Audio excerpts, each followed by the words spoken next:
안녕하십니까. 2023년 3월 9일 새벽 모의 팩트 시작하겠습니다. 어제 국민의힘 전당대회에서 김기현 후보가 52.93%로 결선 투표 없이 대표가 됐습니다. 안철수 후보는 23.37, 천하람 14.98, 황교안 8.72 이렇게 돼 있고요.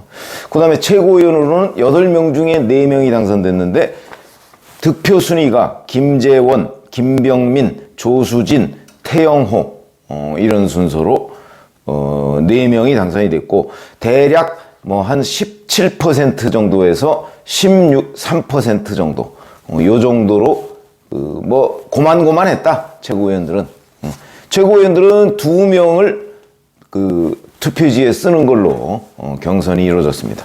윤석열 대통령은 어제 축사에서 이런 얘기를 했습니다. 나라의 위기, 당의 위기를 자신의 정치적 기회로 악용하면 절대 안 된다. 뭐 이런 거를 경고 메시지를 보냈는데 그러면서 새로 선출될 지도부와 우리 모두 하나가 되어야 한다. 이렇게 얘기를 했습니다. 이거는 전당대회 투표 결과가 발표되기 전에 했던 축사입니다.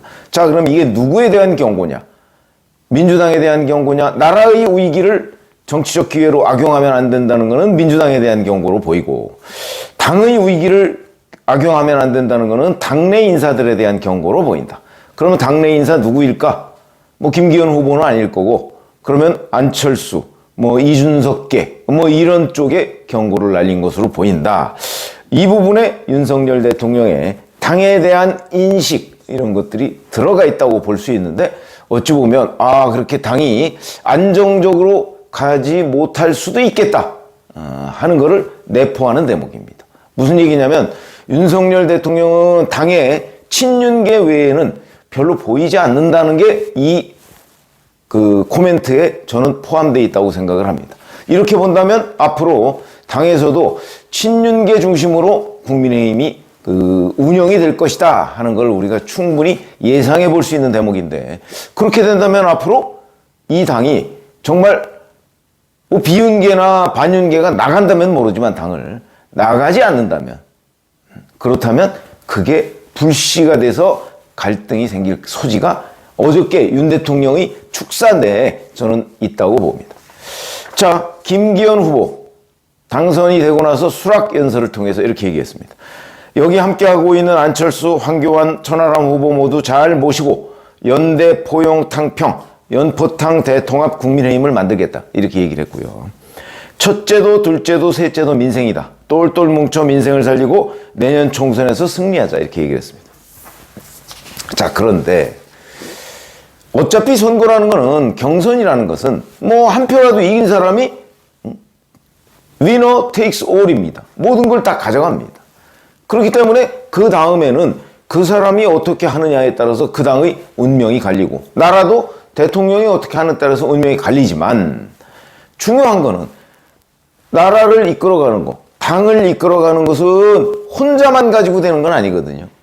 그렇기 때문에 여기에 바로 정치의 테크닉이 필요하다는 겁니다. 수사만 가지고 해결될 수 있는 문제도 아니고 그렇다고 뭐 김기현 후보가 뭐 탕평 해서 말로만 뭐 천냥빚을 갖고 해결할 수 있는 것도 아니다. 언행이 뒷받침돼야 되고 그 다음에 그에 대한 당원들, 국민들의 평가가 뒤따라야 되는 겁니다. 그런 점에서 본다면 어제 사실은 이번 국민의힘 전당대회에는 용산 대통령실, 과거식으로 따지면 청와대가 이렇게 전폭적으로 나서서 특정 후보를 밀었던 적 저희 기자 경험으로 보면 없습니다. 1987년 체제, 이른바 민주화 체제 이후에 뭐 DJ 때까지는 대통령이 총재를 겸했으니까 그때는 뭐 밀고 뭐 이런 거 할 이유도 없었죠. 총재가 뭐 총재 권한대행 왜냐면 자기가 총재니까 총재 권한대행 그냥 지명을 했습니다. 선출도 아니고요. 근데 이게 이제 노무현 정부 때부터 선출로 바뀌기 시작했고 물론 야당은 그전에도 당대표를 선출을 했습니다. 뭐 이런 적은 있지만 어쨌든 지금 국민의힘의 책임당원이 대략 한 84만 명 가까이 됩니다. 근데 55.1%가 투표했으니까 40만 정도의 당원이 투표를 안 한 겁니다.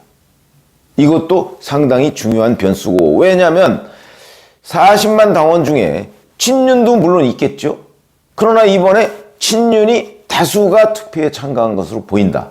그런 관점에서 본다면 투표를 아예 안 한 40만 당원 중에는 친윤 아닌 사람이 훨씬 더 많을 것이다. 우리가 이렇게 짐작이 될 수가 있고, 김기현 후보가 얻은 이 52.93% 외에 47% 정도가 비윤, 반윤. 뭐 비윤이라고 한다면 뭐 안철수, 그 다음에 황교안 요 정도고, 반윤이라고 한다면 천하람 후보를 얘기하는 거겠죠.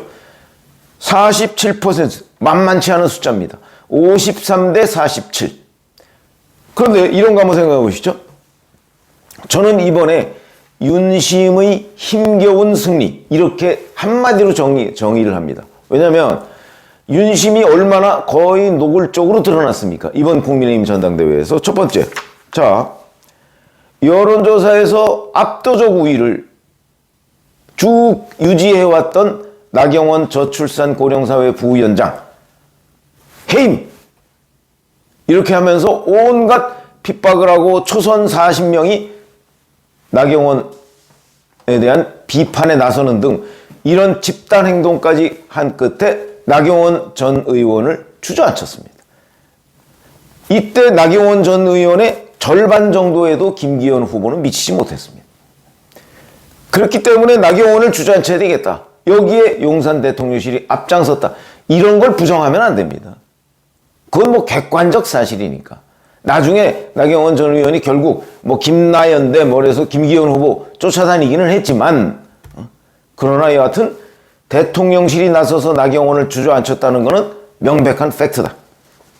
또 하나, 안철수 후보에 대한 이런저런 유무형의 압박. 뭐 그 대표적인 게 그 선대본부장인 김영우 전 의원, 이 사람을 국민통합위원회에서 해촉한 거 아닙니까? 한참 경선전이 있을 때 나경원 주저앉히더니 안철수 후보의 핵심 선대본부장을 정부의 어떤 자리에서 쫓아냈다, 이거 아니겠습니까? 그게 가지고 있는 메시지, 대통령실은 안철수를 싫어해, 이거 아닙니까? 그것도 명확한 거죠. 거기다가 윤핵관이라는 권성동 포기시켰습니다. 뭐 현재까지 누가 포기시켰는지, 스스로 주저앉았는지 명확하지 않지만 정치부 기자의 시각으로 보면 이거는 용산 대통령실에서 포기시킨 것이다. 뿐만 아니고 뭐 대통령실 시민사회 수석실 행정관이 단톡방에 들어가서 자 김기현 후보 거 퍼날르고 뭐 이렇게 얘기했다는 녹음이 나왔죠. 뿐만 아니고 저희가 감지해 보면 용산 대통령실에서 여러 보이지 않는 손이 아니고 보이는 손을 통해서 김기현 후보를 밀어줬다 하는 건 뭐 그 기자들 사이에선 다 아는 일이니까. 자, 그렇게 되면 이렇게 했음에도 불구하고 김기현 후보는 53%. 아슬아슬하게, 자, 과연 1차에서 과반을 얻을 수 있을까? 없을까? 뭐 이런 거를 일부에서 내기를 해야 될 정도로 아슬아슬하게 이겼다. 이게 의미하는 바가 크다는 거죠. 노골적으로 밀어줬는데 왜 겨우 50%를 넘겼느냐. 그러면 이렇게 했음에도 47%가 비윤, 반윤, 그것도 당신 100%인데 만약에 여기에 2년 전과 마찬가지로 뭐 민심이 예를 들어서 2년 전에는 당심 70%, 민심 30%였거든요. 그것처럼 만약에 민심을 한 30%라도 가미를 했다. 그랬을 경우에 어떤 결과가 나왔을까? 지금 이 결과를 그대로 대입하면 그래도 김기현 후보가 당선됐다 이렇게 보겠지만, 그러나 처음부터 당심 100%가 아니면 선거운동, 경선운동의 양상이 달라졌을 거라는 거죠. 그런 점을 생각한다면 이게 윤심의 힘겨운 승리다. 자, 그러면 뿐만 아니고 이번 지도부는 완벽한 친윤 지도부입니다. 천하용인 이준석께 전멸했습니다. 그리고 만약에 김기현 대표가 대통령실과 이렇게 약간 노선이 좀 어긋난다. 그러면 대통령실에서 최고위원들을 동원해서 사실은 김기현 대표 체제를 무너뜨릴 수도 있습니다. 그건 무슨 얘기냐? 바로 이준석 전 대표 체제 때, 자, 이게 뭐, 가처분 신청 뭐 남발하고 그랬었죠? 당원 당규를 지금 싹 바꿔서 선출직 4명이 만약에 사퇴를 하면 그걸 비상시로 규정하게 돼 있습니다. 그러면 지금 선출직 5명의 선출직이 다 친윤입니다. 그러니까 만약에 용산 대통령실에서 버튼을 눌러서 자, 김기현 대표 체제 안 되겠다. 그러면 비대위로 갈 수가 있습니다. 그러니까 윤석열 대통령은 당에 대한 통제권뿐만 아니고 대표가 뭐 용산 대통령실이 밀어서 된 사람이니까. 근데 여기하고 어긋날 경우에는 비상대권까지 갖고 있는 이른바 뭐 계엄령, 당에 대한 계엄령 선포권까지 지금 갖게 된 막강한 친정체제 구축이다. 이렇게 얘기를 할 수가 있겠습니다. 그러니까 김기현 대표에 대한 탄핵권까지 가지고 있는 셈이다. 이런 거죠. 자, 그러면 이게 이제 대통령실과 앞으로 국민의힘 지도부 간의 갈등 아마 없을 겁니다. 저는. 그럼 이 없는 것이 가장 좋은 거냐? 그렇지는 않습니다. 왜 그러냐? 저희가 역대 당청 관계, 지금은 당과 용산 관계 이렇게 얘기하지만 당청 관계를 보면 늘 제가 아마 제 거 열심히 들으시는 분들은 청와대가 가장 민심을 모른다. 이렇게 제가 얘기한 거를 아마 들으셨을 겁니다. 뭐 거기에 대해서 웃긴다. 뭐 이렇게 뭐 댓글 달아놓은 분들도 제가 봤는데 글쎄요. 그건 뭐 청와대를 뭐 저보다 얼마나 더 아시겠습니까? 역대 청와대 민심을 잘 이렇게 감지하는 거 대부분 다 실패했습니다. 왜 실패했느냐? 아부 때문이죠. 아부. 지금도 윤석열 대통령의 대통령실 비슷할 겁니다. 저도 지금 그렇게 알고 있습니다. 지금 예를 들어서 김건희 여사 부분 문제가 있고 뭐 상당히 국민들의 시각에서 안 좋게 본다. 특히 김건희 특검 문제 뭐 이런 거. 그런 거를 다 알지만 청와대 가서 대통령실에 가서 제대로 된 해법을 제시하지 않는다. 건의하지 않는다. 이렇게 되면 김건희 여사 지금 요새 활동 보폭을 넓히고 있습니다만은 자, 그런 거에 대해서 긍정적인 의견이 굉장히 많은 것으로 용산 대통령실은 아마 파악하고 있을 가능성이 높습니다. 이런 것들이 대표적인 사례입니다. 그러니까 대통령실과 당이 아무런 갈등이 없다는 얘기는 대통령실의 지시 뭐 또는 방침 이걸 당이 충실히 뒷받침하는 데 그치는 거다. 정말 민심은 여기에 있습니다 라는 건의를 안 한다는 거죠. 그게 반드시 좋은 건 아니고 그렇게 되면 결국 대통령실이 갈라파고스가 된다. 민심을 모르는 대통령실로 된다. 역대 청와대가 그랬다. 그런 위험성을 안고 있다는 말씀입니다. 그래서 첫째 고민은 당직 배분입니다. 자, 김기현 신임 대표 뭐 탕평 연포탕 얘기를 했습니다. 이게 정말 지켜질 수 있을 것인지. 과거에 주류 비주류가 야당에 늘 있었고 여당에도 있었습니다. 여당에서 비주류는 뭐 사실 의미가 별로 없을 수도 있죠. 그러나 과거 야당에는 비주류의 상당한 정도의 당직 배분을 했습니다. 뭐 6대4 정도로 비주류의 배분을 했는데 지금 보면 거의 5.5 대 4.5 정도의 지금 이번 선거 결과입니다. 그러면 6대4 정도의 당직 배분 과연 김기현 대표가 할 수 있을 것인가? 용산 대통령실의 요청도 있을 텐데 이런 부분이 주목되는 부분이고 두 번째, 용산 대통령실이 과연 비윤 또는 반윤을 어떻게 대접할 것인가 하는 부분도 굉장히 중요한 변수입니다.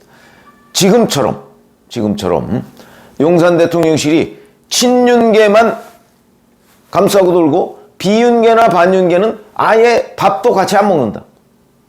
이 상황이 되면 총선을 앞두고 비윤 반윤계는 굉장히 불안해할 것이고 공천을 못 받을 가능성이 있으니까 불안해할 것이고 자기들끼리 뭔가 작당을 해서 자, 우리의 앞날을 어떻게 개척할 것인가 뭐 이런 모임들을 갖게 되고 그렇게 되면 그게 집권당의 불안 요소로 작용하게 될 것이다.